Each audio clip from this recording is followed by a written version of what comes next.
আর আপনার নামাজ নেই, রোজা নেই, আর আপনি নবী প্রেমিক বলে দাবি করছেন, আর চায়ের দোকানে বসে বসে আব্দুর রহমান খারাপ, আব্দুল করিমের মা খারাপ, হ্যাঁ আব্দুল বারিক ছেলেটা ভালো না, গীবত গাইছেন। তো ভাই তোমাকে খবর নেই, যদি এই খবরটা ওই দুই ভাইয়ের মধ্যে দিয়ে তুমি ঘরটাকে ভেঙেছো, তুমি একবার ভেবেছো তোমার শাস্তি কোথায় গিয়ে দাঁড়াতে পারে? আবু বকর তো জান্নাতের সুসংবাদ প্রাপ্তকারী সাহাবী, জান্নাতি সাহাবী। উনি এই ভয়ে কাটছেন যে আমার দ্বারাই কোনো মানুষের মন না ভাঙুক, কোন লোকের বাড়ি না ভাঙুক, ঘর না ভাঙুক, আর আপনি তো মানুষের মন তো মন বাড়ি ভেঙে দিচ্ছেন। তো ভাই আমি আপনাকে গাল দিচ্ছি না, আপনাকে এইটুকু বুঝাতে চাইছি যে আপনার দ্বারাই আমার দ্বারাই যেন কোনো মানুষের বাড়ি ঘর না ভাঙে, কোন বন্ধুর বন্ধুত্ব না ভাঙে, কোন দোস্তের দোস্তি না ভাঙে। কিতাবে এসেছে পৃথিবীর বুকে যদি হাকিকাত দোস্তি হয়ে থাকে তাহলে ওই দোস্তির বদৌলত আল্লাহ তাবারক ওয়া তাআলা হাসরের ময়দানে তাকে সওয়াব দান করবে। ওই দোস্ত হাসরের ময়দানে কাজে আসবে। শুধুমাত্র দোস্তের ক্ষেত্রে বলা হয়েছে, কারণ নবীর দোস্ত হযরতে আবু বকর সিদ্দিক সাহাবী রাসূল দোস্তি করেন নামাজির সঙ্গে, দোস্তি করেন হাজীর সঙ্গে, দোস্তি করেন সত্যবাদীর সঙ্গে, দোস্তি করেন নবী পাকের আশিকদের সঙ্গে। তাহলে এই দোস্ত যাকে দোস্ত বলা হয়, এই দোস্তি হাসরের ময়দানে কাজে আসবে, সওয়াব পাওয়া যাবে। হযরতে গেরামি আমি এতক্ষণ ধরে বুঝাচ্ছিলাম এটাই যে মরতে তো সকলকে হবে, চলাফেরা নিজের ঠিক করুন যেন কেউ আপনার দ্বারাতে আঘাত না পায়, কারো মন না ভাঙে। এখন এই বাড়ির দুই ভাইকে বলবো, ভাই মাও চলে গেছেন, বাবাও চলে গেছেন, তাই তো? মা বাবা পৃথিবীর বুকে ছেলেদের জন্য আনমোল একটি দৌলত। মা আর বাবার মতো বড় সম্পদ ছেলেদের জন্য পৃথিবীতে আর দ্বিতীয় কিছু নেই। জি, এর পূর্বে আপনারা শুনেছেন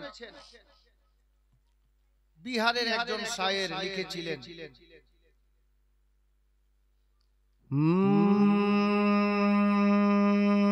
कभी माँ बाप न रूठे, किसी की माँ न रूठे, किसी का बाप न रूठे, किसी की माँ न रूठे। माँ अपने बच्चे को कैसे रातों में सुलाती है, खुद भूखी सो जाती है, बच्चे को दूध पिलाती है, खुद भूखी सो जाती है, माँ खुद भूखी सो जाती है, बच्चे को दूध पिलाती है।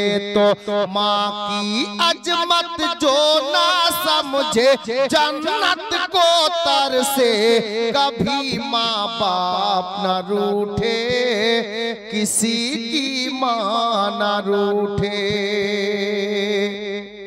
একটি শের, रिम झिम रहमत की बारिश उस घर में होती है, जिस बेटे के घर में यारो, जिस बेटे के घर में यारो जन्नत सी माँ रहती है। रिम झिम रहमत की बारिश उस घर में होती है, जिस बेटे के घर में यारो जन्नत सी माँ रहती है।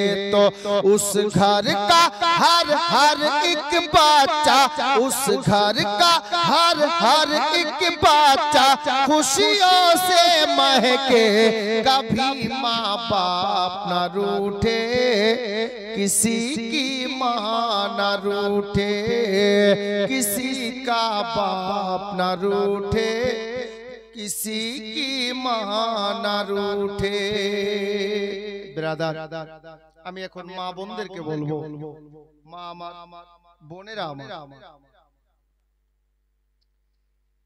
নিজের সন্তান আদিকে আপনাদেরকে এক নম্বরে লক্ষ্য রাখতে হবে। তার কারণ হলো বাচ্চাদের প্রথম স্কুল হলো মা, প্রথম স্কুল হলো মা। এখন দেখবেন কিছু বাচ্চা বড় হয়েছে,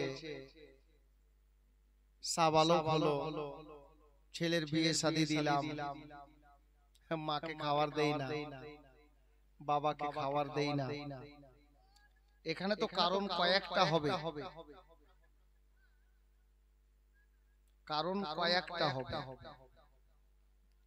আমি কারণগুলোর দিকে নিয়ে যাচ্ছি না, আমি শুধু বলবো মা বোনদেরকে নিজেদের চলাফেরাটা প্রথমে ঠিক করেন।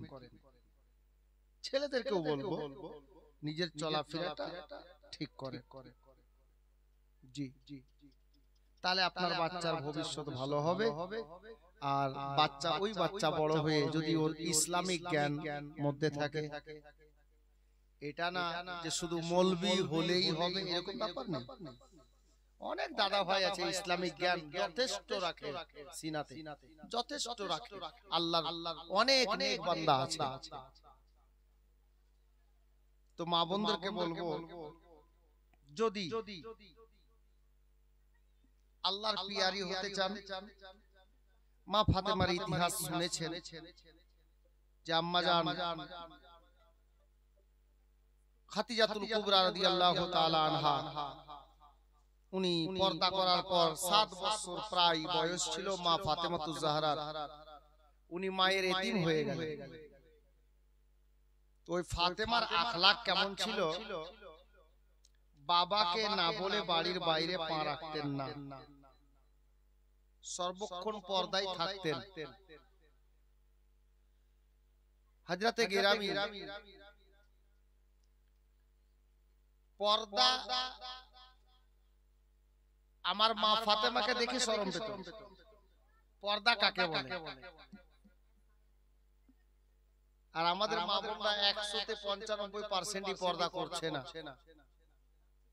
আমাদের ঘন ঘন মুসিবত এগিয়ে আসছে আমাদের ভুলের কারণে।